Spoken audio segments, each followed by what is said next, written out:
What's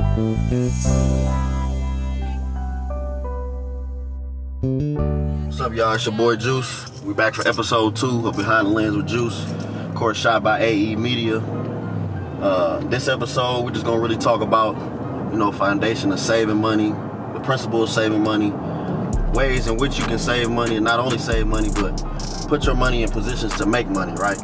A lot of times when I talk to people, I try to explain to people that, especially in our generation, but just in our society, we focus too much on looking like we got money instead of having it, right? So we're going to talk about ways in which we can change our approach to saving, get it done, and utilize that in ways that we can be effective long term. I always talk to people about longevity. It's all about longevity. It ain't about, who got it right now, who going to have it for the next 5 years. It's all about who going to have it for the long term, the long haul, the long run. Who going to create that generational wealth for their family and things like that. So we're going to touch on some of those concepts today.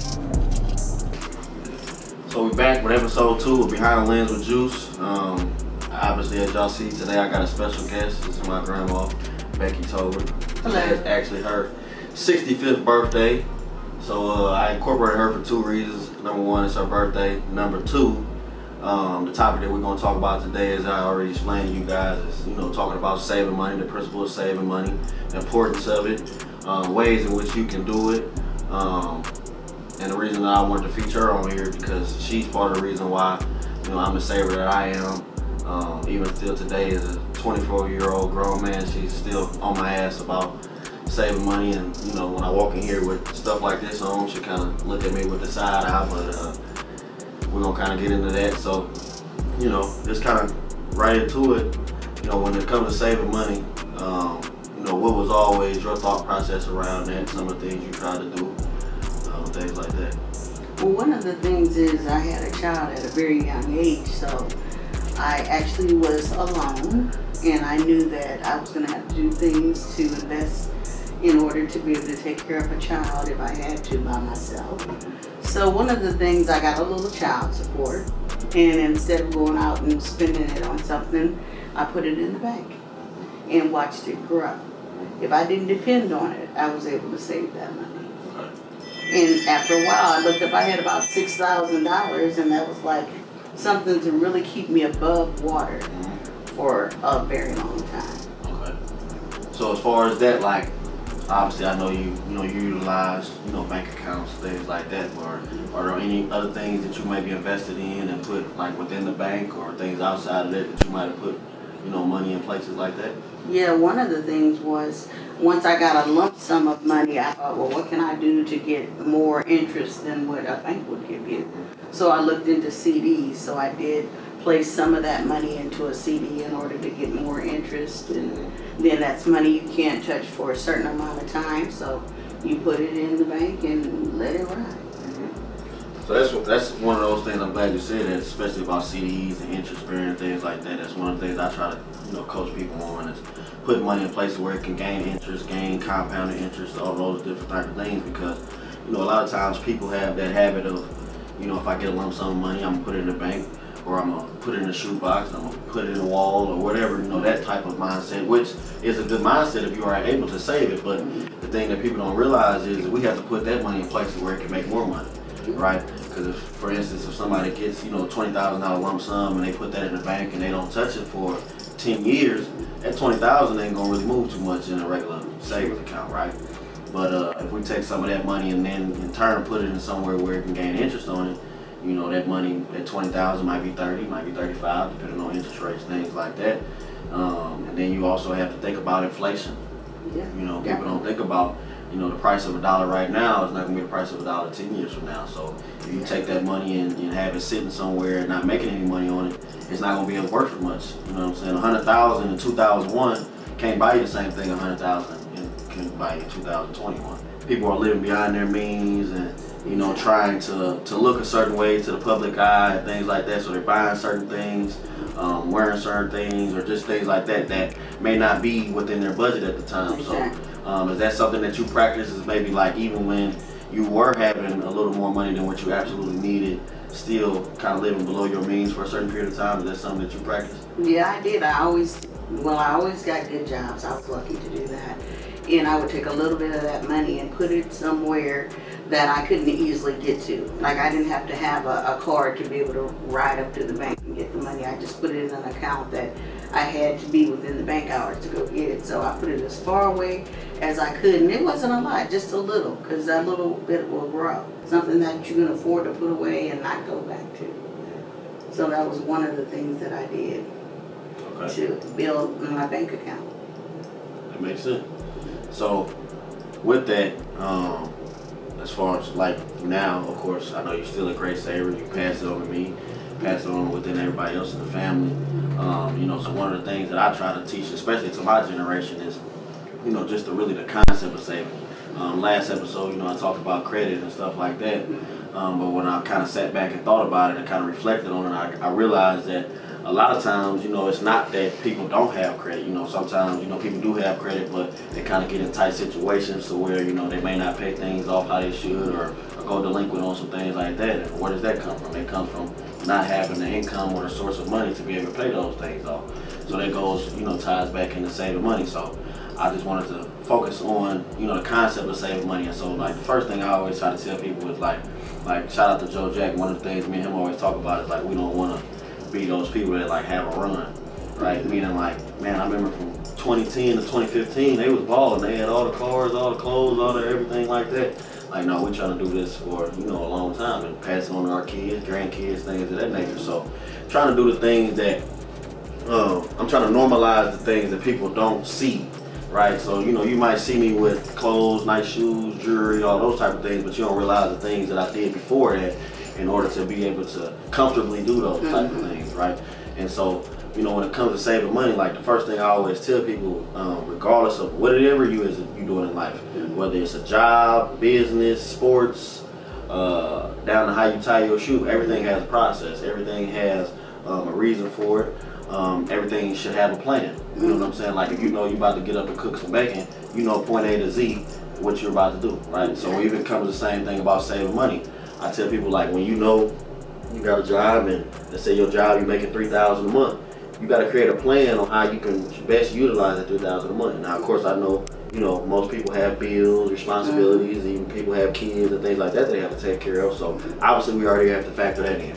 So you factor in, what it's going to take you to run your household. Pay your bills, take care of your kids, all those different things. After you have that number down, you got to really figure out, okay, how much of this money can I realistically save? Right? And I don't always tell people that, like, okay, if we do that math, it's going to cost me $1,500, to do all the things I need to do. I have $1,500 left over. Well, I don't sit there and say, hey, you got to save every dollar of that $1,500. People still need to go out and eat. You still got to have that time where you can enjoy yourself, things like that. But you still have to have your goals in mind, right? Exactly. So the thing about that is, again, you got to create a plan of saving. And so one of the things that I talk to people about as far as when you're thinking about saving, as far as the plan, I create my overall basis plan on what I call the 4 bucket strategy, right? And that's a strategy in which I know where all of this money is going, what it's for, all those different things. And I break that down, and it's, one of the first things that I said on this episode was talking about longevity. I break that down on how I can save for now and how I can save for later, right? And, thinking about that, within the 4 bucket strategy, it's broken down to short-term savings, mid-term, and to long-term, right? And the short-term being, checking accounts, savings accounts, shoebox, all the different type of things, however somebody can save money, right? That's your money that you want to go to do your everyday activity. Pay your bills, go to the mall, all those different things. That's the money that you, hey, if I need to go to the ATM, this is that money that I have. But other than that, you got to separate that money. And how we was talking about interest, we just talked about that a few minutes ago. You got to put some money in places where it can gain interest for the next 5, 10, 15 years. So go get you some interest-bearing accounts. She just mentioned CDs. You also have like long-term general accounts, which is some things, if that's something you're interested in, you can contact me. But that'll give you, 4 to 5% rate of return. You can get 5% today. You're doing great. Exactly. So, there's just the avenues that people, like I said, don't really know about publicly because they aren't really advertised as I feel like they should be, right? And you got to think about. I'm just really trying to help people change the mindset. I know when I was younger, one of the things I did too was I wrote down. I'm into accounting because I love math. So one of the things I did was I wrote down every bill that I had, and I kept a log of that. I took what I made what I had to spend, and I kept track of it. So I knew every little dime that I had to spend, and I knew what I couldn't spend. Yeah. A lot of people are into getting their hair done every week, getting their nails done every week, and they end up in trouble after a while because they have to get that done when really they don't. They should, first of all, find a way to save your money before you think that you can just go out and splurge. Some people say, well, I work 40 hours a week. I should be able to go out and spend some money when I get paid, but if you can't afford it, you can't afford it. So you have to be able to look at what you got. You can do it like I did, put a log down and put all your bills down, put all your income, and eventually put that little bit on the side. You will definitely have something in the long run. Yeah, so budgeting. Yes. So budgeting is key. Budgeting. Yep, so that's one of the things, like I said, that I talk about a lot, is just budgeting. You gotta know what you got coming in order to know what you can put out, right? And if you do your budget and you realize that you putting in more than what you got coming in or close to it, something like that, you gotta adjust the plan. Whether that means getting a better job. Sometimes like that. That might be, okay, well, if this is what I want to do, maybe I need to put myself in a better position to be able to do these things. But until you get to that point, you gotta kind of adjust your lifestyle. But just kind of thinking about, like I said, those interest-bearing accounts, and then all of a sudden, one thing that I think a lot of times people miss is just like retirement. I'm 24 right now, and I talk to people my age, a lot, from 20, 30, 40 years old, and people don't think about retirement. We're always thinking about, what we're gonna buy next week and what we're gonna do next month and all the trips we're gonna take, which is all fine and dandy. But you got to think about, when you want to kick your feet up and not have to really do much anymore. Like that starts now. Right, that doesn't start when you're 50, 60 years old. Like you got to start building up for retirement now. Because it's going to take time to get that. People don't know that the average person needs $3 to $4 million in retirement to be able to live comfortably. When I tell people that, they do not believe that you need millions of dollars to be able to retire. They think, oh, you got money. Well, I'm always going to try to save some money because I know that in time things will get more expensive. So you're going to need more than what people talked about years ago. Inflation. Yep. And so when I talk to people about that, they don't really understand. Like you said, they don't believe it. That people need a couple $1 million in retirement assets in order to retire, and being able to live the lifestyle they want to live. And that's one of the things I always talk to people about is, if you choose to work in retirement, that's your choice. But nobody should have to work in retirement if they don't want to, right? And that starts with the choices you made in your 20s and 30s. That doesn't start with, you being 55 and then going to the bank and setting up all these different retirement accounts. That won't be enough. You got to start when you're 20, 21, get that first job that, offers you a 401k. You need to be putting into that. They give you a match, whether that match is 4 to 5%, you always put in 100% of what they're going to match. If your employer going to match up to 5%, put in 5%. That's free money. More, do that too. And if you can put a little more, you do that too. That's right. But that's one of those things that I think, those missing pieces. And honestly, to be honest with you, like I know a lot of people think, especially at my age, this stuff that's boring to talk about. Like I don't want to hear about no 401k. I don't want to hear about no savings accounts. But they only knew what some of those things can do, and you actually living in that time right now. You're 65 right now. If I could have done what we're doing now with Northwestern Mutual, I would be straight.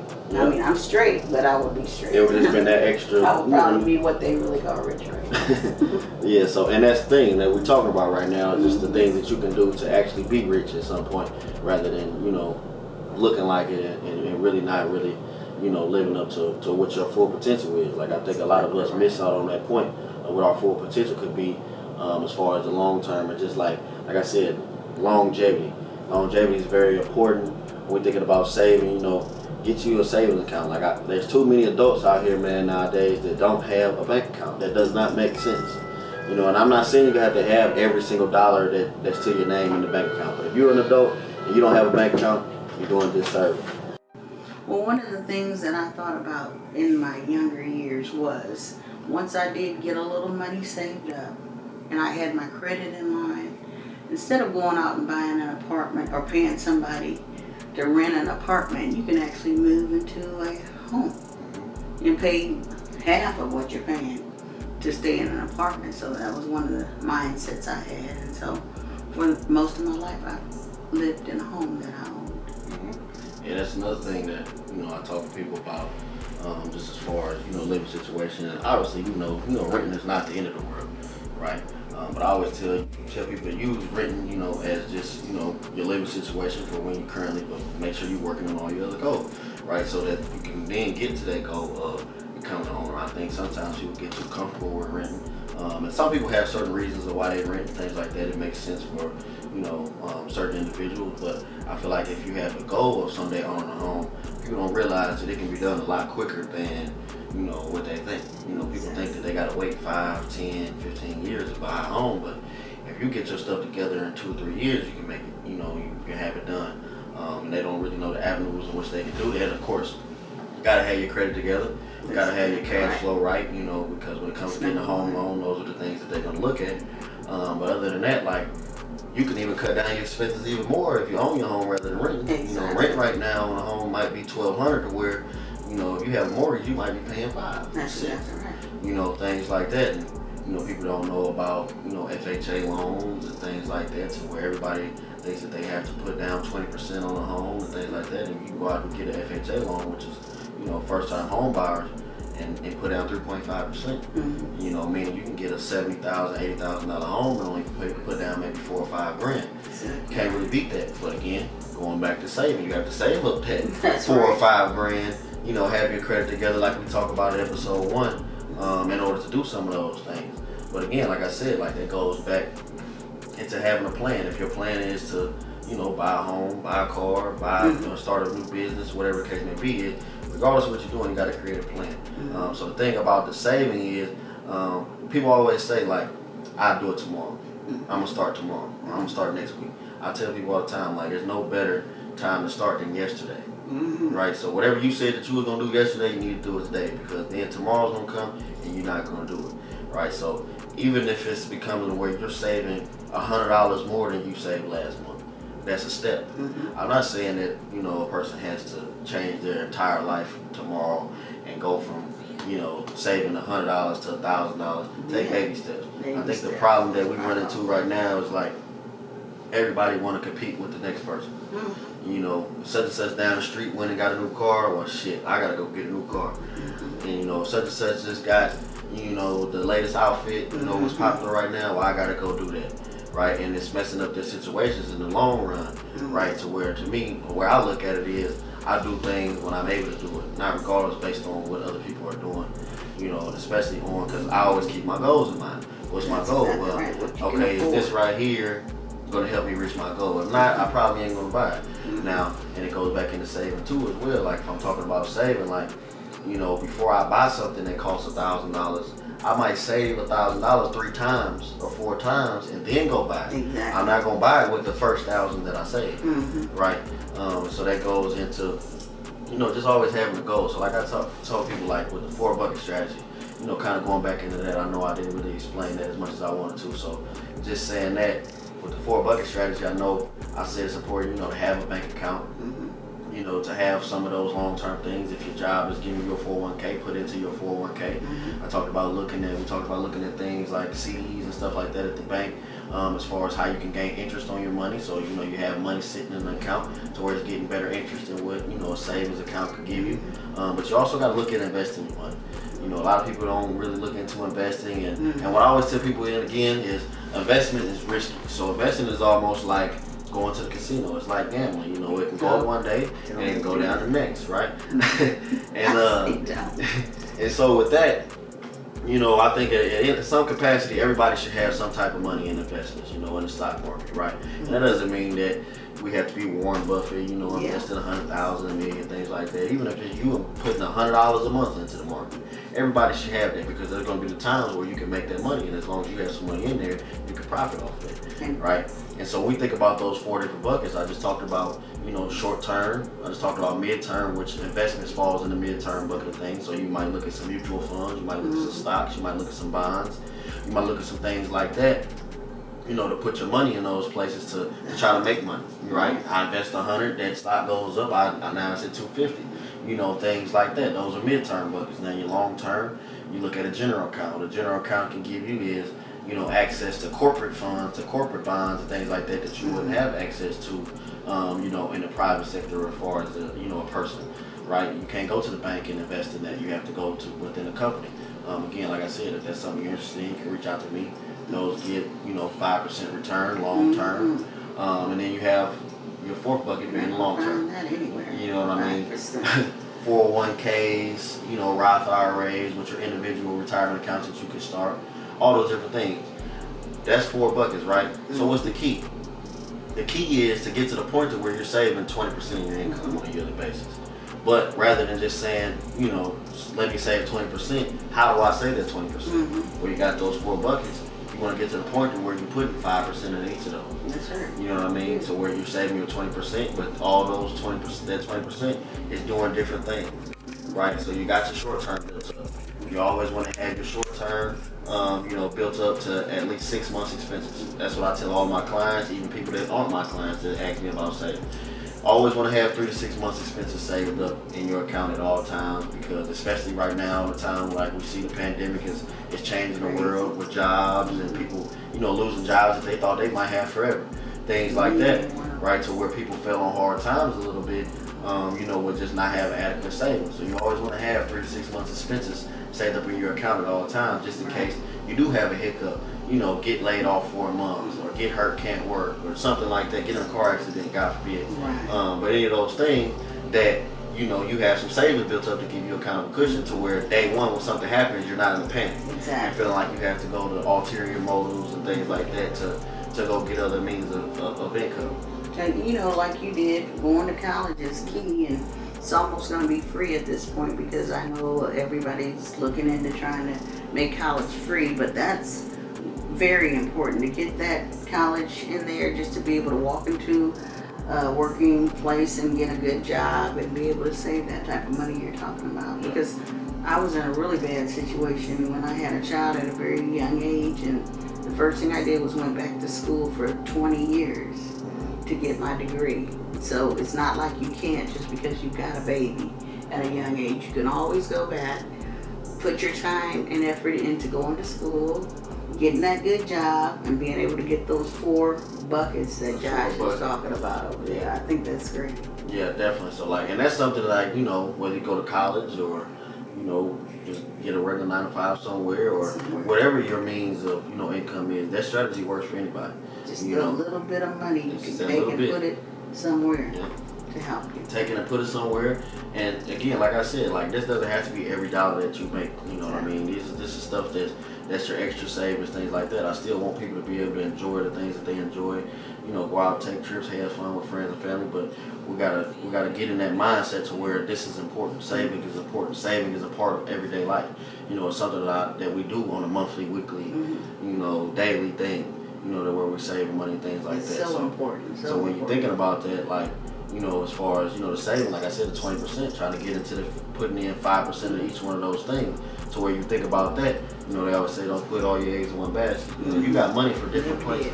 You got your money if you want to go to the store tomorrow and buy some shoes, or you got your long-term money that might be money that, that midterm account where you invested, that might be money you can use to buy a house, right? If you put it in the right positions and things like that. And then you have your long-term money to where it's like, okay, I know I'm not going to be able to use this money right now, but I know that when I'm retired, I'm able to do the things that I want to do. Right, and so that just kind of goes back into kind of, what my concept of today is, we got to start having more than what we look like. You know what I mean? We got to start saving and really having the funds that we can actually have, rather than trying to look like we have them. And things like that. That's something I see a lot of times where people don't realize the importance of things like that. To where, like I said, I don't want to be a person who has a run. To where for 5 or 10 years of my life I had a ball, I had all the things I wanted, and after that the rest of the 50 or 60 was tough. So these are the concepts that that I kind of teach and things like that. Obviously, if anybody wants any more information, they can contact me as far as how to get some of those things going and things like that, to get more details, because I don't want to talk you guys' ear off, but those are just some of the concepts, and I want to add in a person who pretty much taught me the importance of saving, who still to this day stays on my tail about saving and things like that. So I hope you guys got some good feedback out of this. Like we said, look into building up your short term, getting that 3 to 6 months expenses saved up, look into some CDs, look into some investment accounts, look into a general account, things like that. If you don't know what that is, you can contact me. to where you can get some long-term gain on your money, and it's guaranteed growth. That's not associated with the stock market. So there's a lot of different ways in which you can put in your money. Like we all think about, just the flip of a coin, just obviously making money at a quick pace. There is no get-rich-quick scheme. I try to tell people that all the time. Like, investing is not a get-rich-quick scheme. Saving money is not a get-rich-quick scheme. Nothing is a get-rich-quick scheme. So you always have to have your plan in place.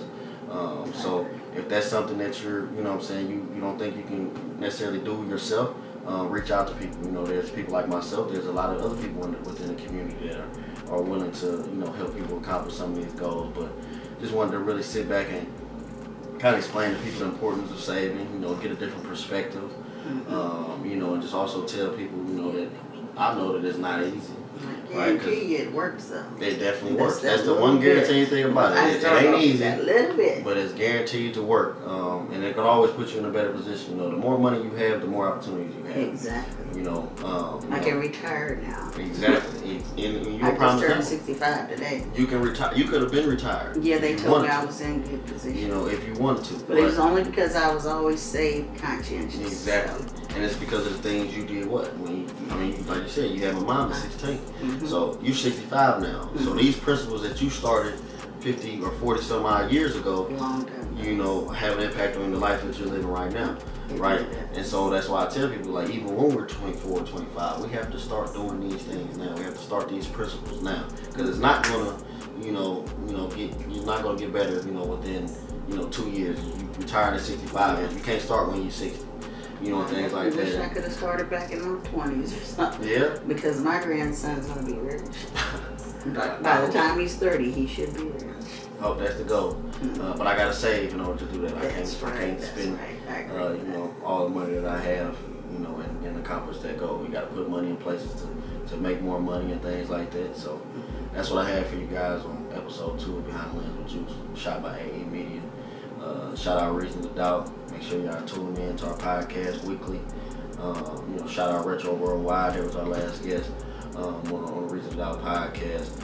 Got some big things coming with them. I ain't gonna say too much right now, but you guys will see it probably by the time that this episode is out. So that's what we got for y'all. Hope everybody got something for this. If there's any more information that you want to get, be sure to reach out to me. Make sure you like, comment, share. Subscribe to the YouTube, Juice on Demand. Make sure you go to Reason to Doubt Podcast, subscribe. Joe Jack 23, subscribe. I know Bro got some big things coming. Gonna get that Link series back going, things like that. So stay tuned for all the things we got going on. And we'll be back next week.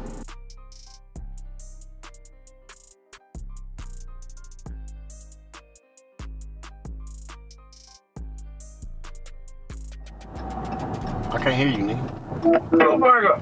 You said what? I see you pulled on fast as a motherfucker. Oh, you pulled around? Yeah. You wanted your little cameo, huh? You shooting right now? Yeah. Show your face, nigga. You want to show your face? Where y'all going? I'm pulling up on camera, nigga. That's where we at. All right.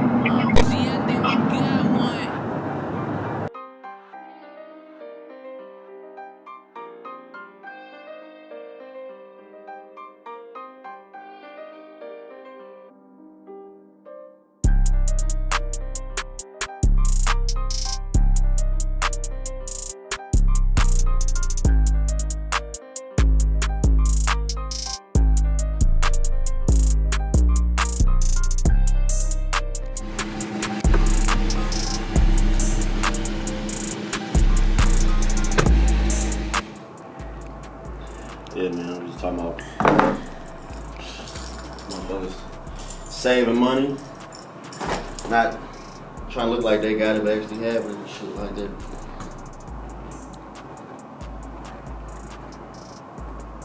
What you got to say about that, man? No, saving is important though, like for sure. You know what I'm saying? Don't be so for the moment. Most people just, especially in our generation, most just want to be fresh and, just get by, smoke, drink whatever you want to do for the day. But, you definitely got to prepare and think about the long run and, do what you got to do. Definitely. I always save some of that paper. Always. Put it up. Put it up for sure. Stack it, flip it. And live within your means too. You know what I'm saying? You show them my crowd there. You know, could have got a Hellcat or whatever, but I just stick to something, you know, that I can afford and, you know what I'm saying, able to still go towards my goal, you know what I'm saying, not do too much. You know what I'm saying? Definitely.